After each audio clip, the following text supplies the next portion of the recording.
Hi everybody, it's your buddy Brad here, and today I am going to show you how to make a, a loopable animation. So I'm going to start out with just a simple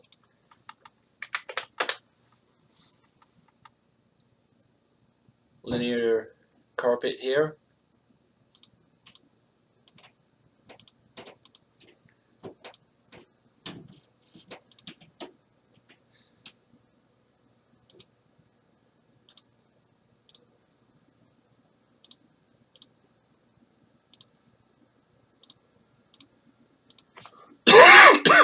Excuse me.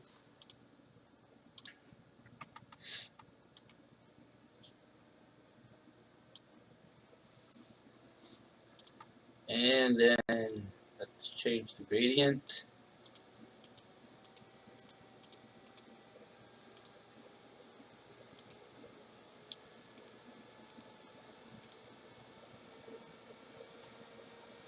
Something nice and bright that you can hopefully see.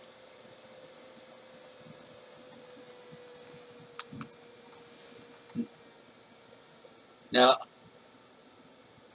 I like to do most of my um, animations with this option here. For one, if you have, compared to the movie maker, if you have more than 5 transforms, it kind of limits it to that transform. Or let's say you only want to animate a first and a seventh, you can't do that. So I prefer to use this control because it gives you basically control over everything. Basically anything that you see has this little green graph type icon. See if I turn it off and on. That means that you can animate that setting.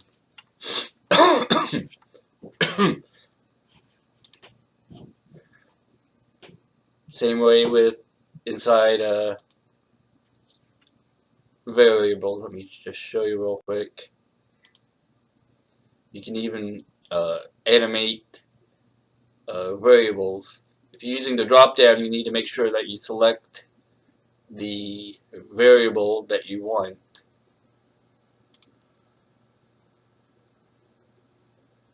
I'm just going to stick with the linear here. Excuse me, I'm fighting a cold.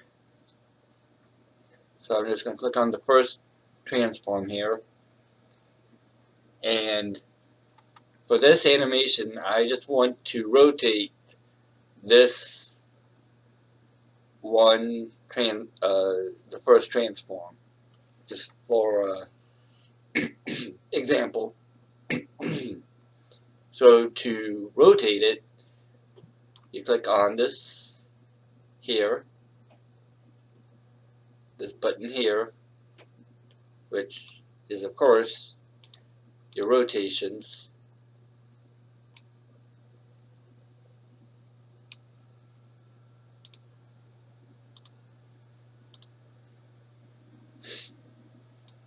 So if I click on it, it gives us this window. This is where we will create our splines. And then what you want to do is, depending on what number this is on, right now it's on 0. But let's say if it was on 5, you would want to have the beginning and ending to be the same value.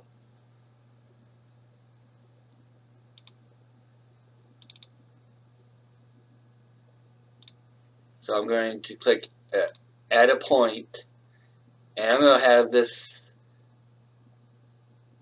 I want my animation to be 60 frames long. But if you do 60 and 60, it's going to cause like a little jitter because it's going to the same starting point at the same time. So you actually want to set the frames to 59. Like I say, my animation is going to be 60 frames long. I'm setting this to 59. I'm setting my value to 0. You can also click on this auto fit to view and view all, and you can move around. You can see the line here by moving the arrows. It just helps to move around.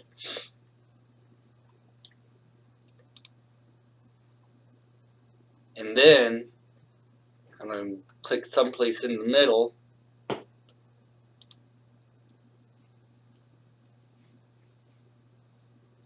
Let's see, let's make it 29 frame.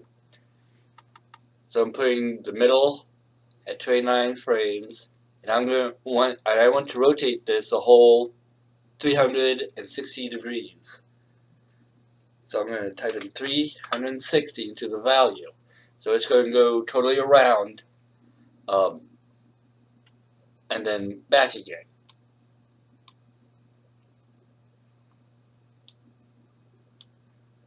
Now, even though I don't know why it does this, but when you animate it, it will still be seamless.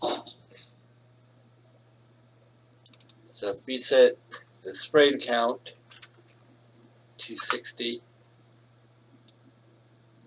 we click,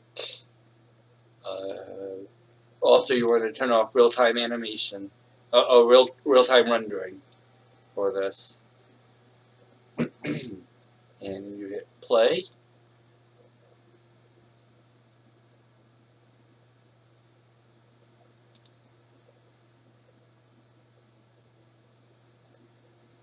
What I think it is because it actually picks up, since we are starting at frame 0,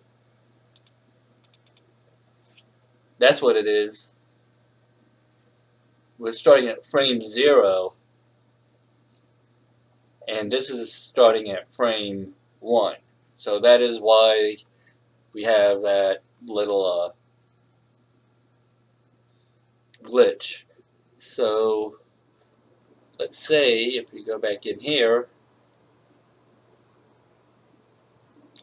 click on this, make that frame 1. That clears it up.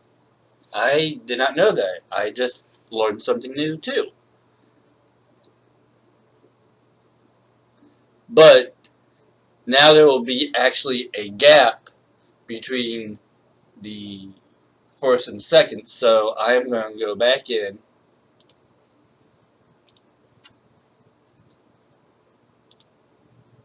and set that to 0.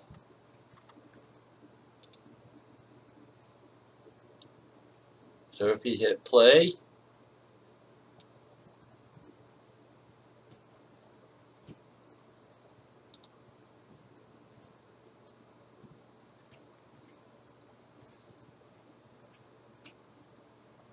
and then just to show you real quick, you can also have it synced to music.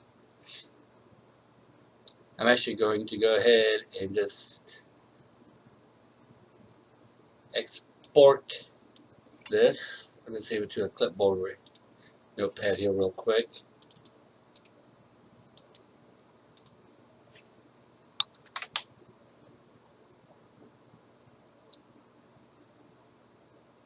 just to show you, you can import an MP3 sound. This is my music. I'm just going to pick something.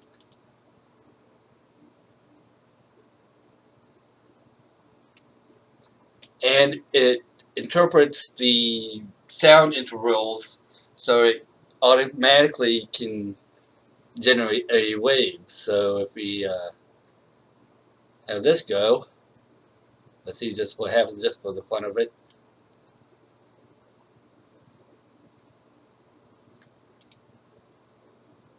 So even though you can't hear the music, we set this to 300.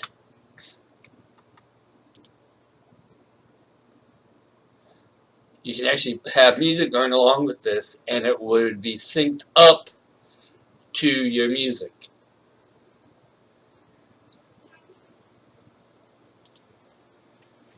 But I digress.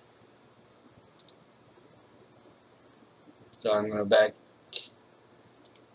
into here.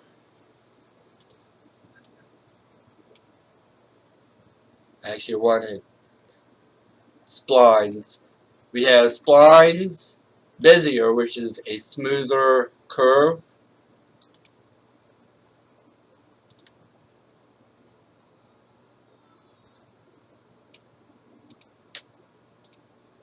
Actually, I think I like the Bezier better. But just to show you, we also have linear, which is straight.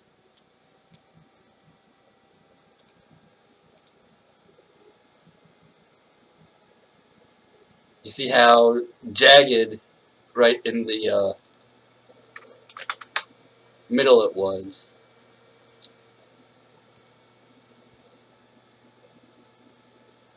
Which is not what we really wanted.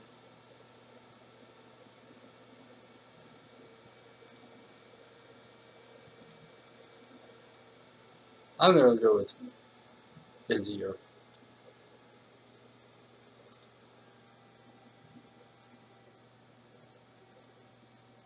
It doesn't go all the way around. It only goes halfway, so so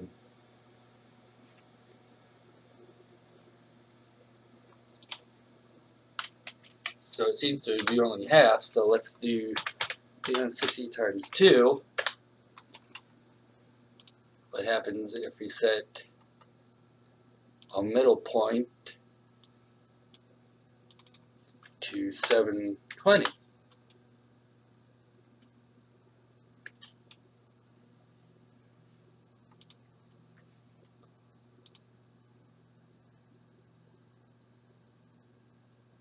Now, if you watch the like this, here I am pointing at the monitor. If let's say if we watch this top corner here, it will come all the way around and back again. It's there and coming back, nice and smooth. And so then, once we have what we want, then we can click on the Easy Movie Maker button.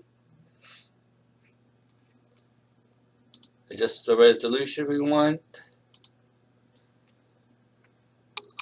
And again, set our duration. It's going to be 60.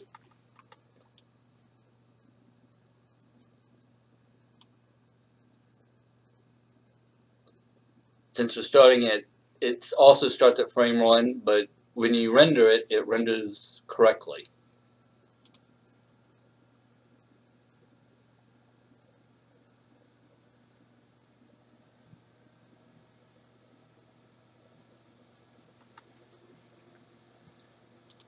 And just to show you, I'm going to do a really low rendering here.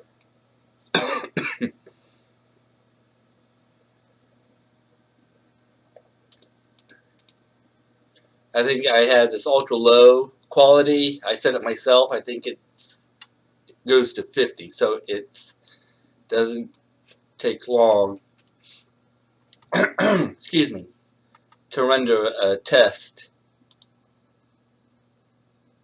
So for an output, I do PNG images, and this A and B here, unless you're, in case you're curious, is for to do animated brushes, and it only works in a program called Dogwaffle, where it actually animates the whole GIF or picture as like a brush in the program. It's pretty cool. So I'm going to generate secrets, make a folder,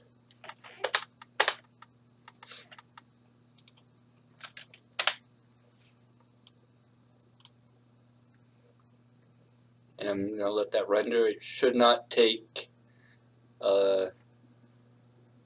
very long. Now I like to use Virtual Dub to at least get a idea of what it will look like, but it renders. It saves it only in AVI, which is good quality, but it's also there's other codecs out there that render better and smaller file size, etc., etc. So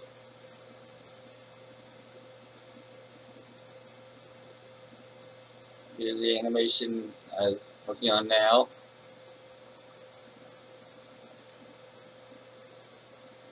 It's not going to be complete yet.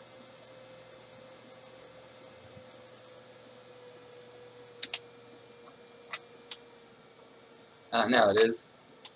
So I'm just going to refresh it.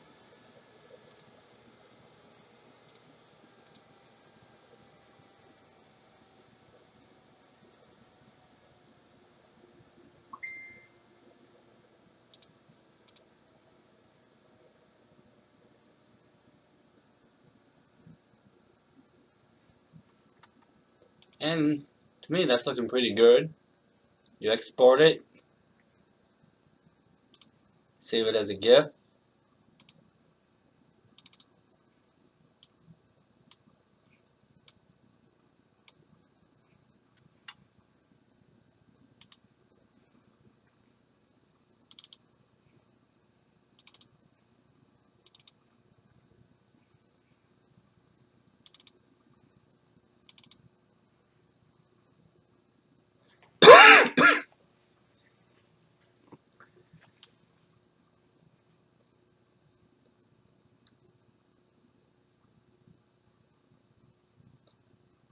And here's our loopable GIF. So I hope I've helped answer some questions. If you have any more questions, please feel free to let me know. Until later, talk to you later. Bye.